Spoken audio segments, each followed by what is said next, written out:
Rozi berharap nanti setelah menikah Risma itu akan berubah. Ternyata tidak ada perubahan. Disitulah Rozi merasa kesal. Saya sudah banyak mengorbankan banyak hal, kok Risma kayak begitu.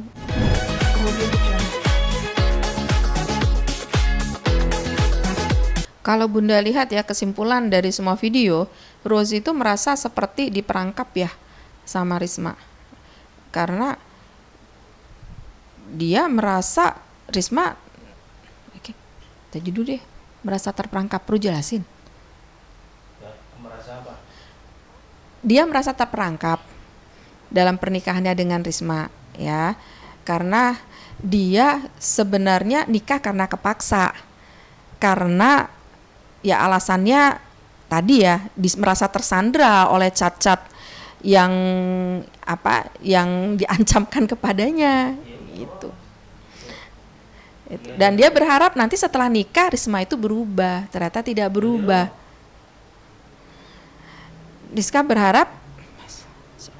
Rozi berharap nanti setelah menikah Risma itu akan berubah.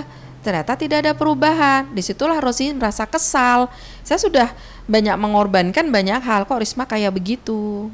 Dan dia juga ngerasa tadi diperas juga ya, karena kan Rozi sudah ngasih sejumlah uang, tapi kok malah ceritanya itu bocor ke sana, bocor ke sini, bocor ke sana kemari gitu ya, viral gitu loh pemirsa. Nah, Bun, pada saat Rozi berbicara soal ibu mertuanya yang sangat perhatian, apakah ada kesan Rozi ada rasa dengan mertuanya seperti apa tadi? Kalau rasa itu lebih sebenarnya kekenyamanan ya pemirsa ya, seperti Rozi bilang. Ya nyaman lama-lama jadi cinta dong pemirsa ya. Kita tahu ini hubungan mertua sama menantu itu kan ada leveling ya pemirsa ya. Jadi untuk bisa sampai ke tahap hubungan yang nyaman bagi kedua belah pihak itu ada fasenya pemirsa. Mungkin mulai dulu ngobrol ya, setelah itu naik ke tahap yang lebih lanjut, chatting-chatting, goda-menggoda kan gitu pemirsa. Habis itu baru nanti mulai pegangan-pegangan barangkali, barulah kemudian diakhiri dengan yaitu tadi persetubuhan ya. Jadi nggak bisa langsung tembak pemirsa. Nah ini prosesnya sudah berjalan berapa lama? Lama kan ya? 5 tahun pacaran, habis itu setahun nikah. Jadi 6 tahun proses itu. Kebayang dari awal Rozi sudah nyaman dengan mertuanya. Kalau istrinya itu menurut Rozi tidak menjalankan hubungan seperti harapannya dia, kan katanya Rozi kan Risma nggak mau punya anak jadi menolak berhubungan.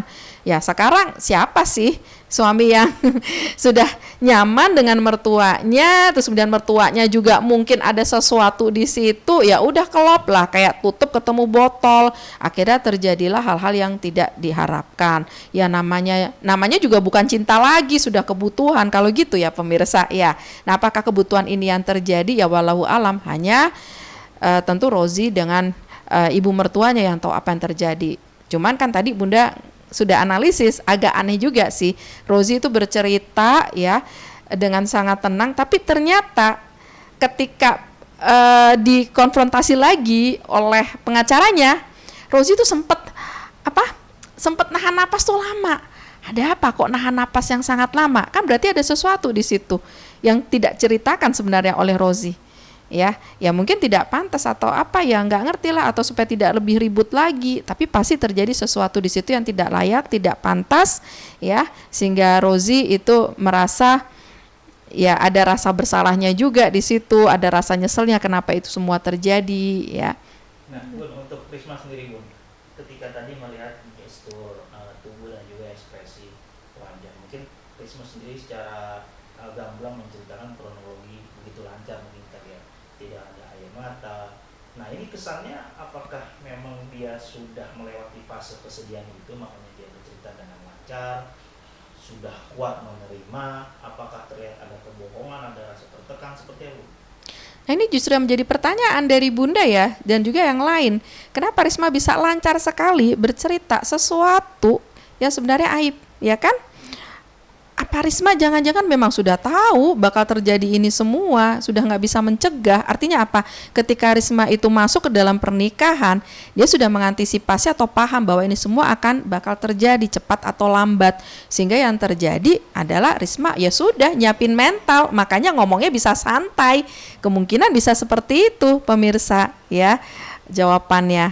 Ya, karena kalau orang biasanya baru nyadar itu terjadi, itu butuh waktu pemirsa untuk bisa memulihkan fase itu. Ngomongnya pun bisa terputus sampai nangis gitu ya.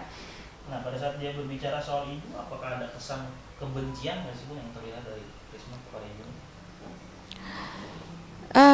Kalau kelihatan sih Risma kayaknya udah caprek.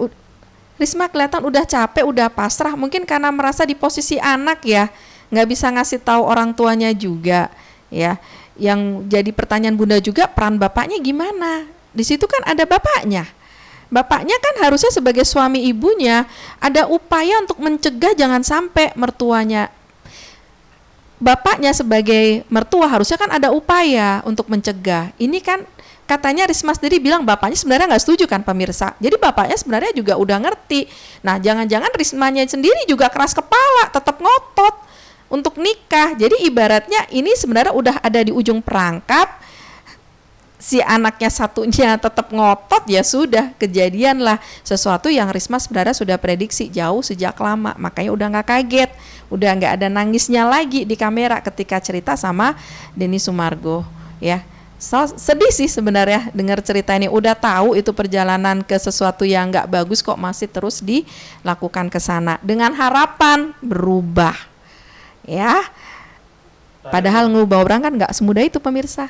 Saya mungkin ada pesan apa yang bisa Bunda sampaikan terkait yang kita bahas ini yang lagi viral ini, markunya sebetulnya dengan menantunya, kira-kira apa Bu?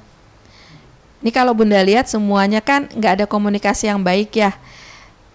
Pernikahan ini dimulai dengan satu pihak merasa itu dipaksa ya, diperangkap atau terjebak ya. Kalau nggak melakukan pernikahan itu menurut si laki-lakinya nanti dia harus membayar ya kan.